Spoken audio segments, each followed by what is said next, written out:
कामा y1। पहले बिंदु को x1 कामा y1 मानना है, तो पहला बिंदु हम मान लिए x1 कामा y1 और ये दिया है 2 कामा 3। दूसरे बिंदु को मानना है आपको x2 कामा y2 और दूसरा बिंदु हमने x2 कामा y2 मान लिए हैं और ये हमारा बिंदु दिया है 4 कामा 1। ठीक, अब इस दोनों बिंदुओं से आपको बीच की दूरी ज्ञात करते हैं। तो दो बिंदुओं के बीच की दूरी ज्ञात करने के लिए आपका सूत्र होता है d बराबर करड़ी के अंदर होता है x1 माइनस x2 का वर्ग, x1 माइनस x2 का वर्ग प्लस y1 माइनस y2 का वर्ग। ठीक है, आपने सूत्र देखा d बराबर x1 माइनस x2 का वर्ग प्लस y1 माइनस y2 का वर्ग। तो अब हम इस सूत्र पर इस बिंदुओं को रख देंगे। तो चलिए रखते हैं। x1 का मान आपको दिखाई दे रहा है 2 है, माइनस x2 का मान दिया है 4, तो 2 माइनस 4 का वर्ग, प्लस y1 का मान आपको दिखाई दे रहा होगा। कितना दिया है y1 का मान आप देख लीजिए, 3 दिया है तो यहाँ पर 3 रख लेंगे। और यहाँ पे y2 का मान यहाँ पर देख लीजिए कितना दिया है, 1 दिया है तो 1 रख लेंगे, 3 माइनस 1 का वर्ग। ठीक है, तो d बराबर हमारा हो जाएगा 2 में से 4 घटेगा तो हो जाएगा -2 का वर्ग, अब प्लस 3 में से 1 घटेगा तो हो जाएगा 2 का वर्ग। तो अब हम आगे बढ़ते हैं इस सवाल में। d बराबर हो जाएगा अंडर रूट के अंदर -2 का वर्ग करेंगे तो हो जाएगा 4, अब प्लस 2 का वर्ग करेंगे तो ये भी हो जाएगा 4। तो d बराबर हो जाएगा 4 में 4 जब हम जोड़ेंगे तो हो जाएगा 8,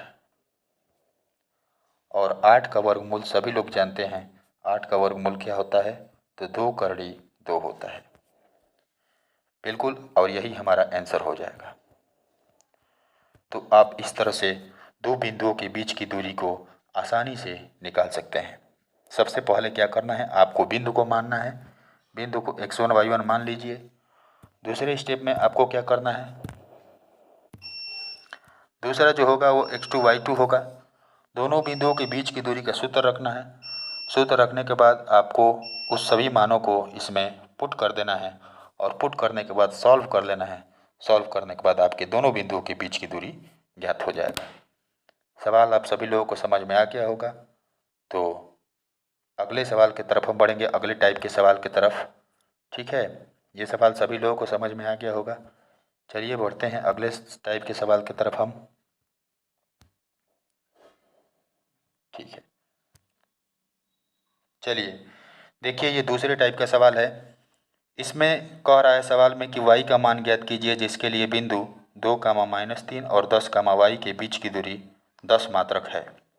ठीक है, ध्यान से सुनिए, y का मान ज्ञात कीजिए जिसके लिए बिंदु 2 कामा -3 और 10 कामा y के बीच का दूरी 10 मात्रक दिया है। तो इस सवाल में आपको बीच का दूरी दे दिया है 10 मात्रक और y का मान ज्ञात करने के लिए बोल रहा है।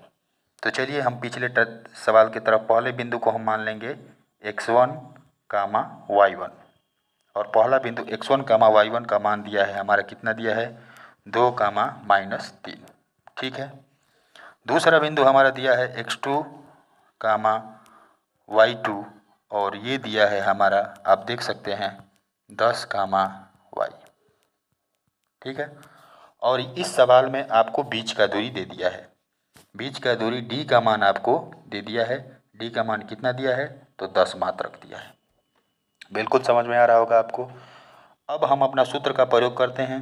बीच की दूरी d बराबर, हमने सूत्र पढ़ा कि अंडर रूट में होता है आपका x1 माइनस x2 का वर्ग, x1 माइनस x2 का वर्ग और प्लस y1 माइनस y2 का वर्ग। सवाल समझ में, ये सूत्र लिख दिया हमने। अब हमारा बीच का दूरी d का मान दिया है 10, तो यहाँ पे रख देंगे 10। तो 10 बराबर हो जाएगा अंडर रूट में x1 का मान आप सभी लोगों को दिखाई दे रहा होगा, कितना दिया है, 2 दिया है तो 2 रख लेंगे, माइनस x2 का मान दिया है 10, तो यहाँ पर रख लेंगे 10, 2 माइनस 10 का वर्ग हो जाएगा, प्लस y1 का मान आपको दिया है -3, माइनस y2 का मान आपका दिया है, कितना दिया है y2 का मान, y दिया है, तो 3 माइनस y का वर्ग। अब यहाँ पे इस सवाल को सॉल्व करने के लिए अंडर रूट को हटाना पड़ेगा। तो अंडर रूट को हटाने के लिए हम दोनों पक्षों का वर्ग कर देंगे। तो दोनों पक्षों का वर्ग करेंगे तो राइट हैंड साइड का जो अंडर रूट है वो समाप्त हो जाएगा। तो इधर वर्ग करेंगे तो ये हो जाएगा 100, और यहाँ पे जब आप हल करेंगे तो ये हो जाएगा -8 का वर्ग, और यहाँ पे हो जाएगा 3 माइनस y का वर्ग। अब इसी समीकरण को हल करके आप यहाँ पे y का मान निकाल लीजिएगा, और जो y का मान आएगा वही आपका आंसर हो।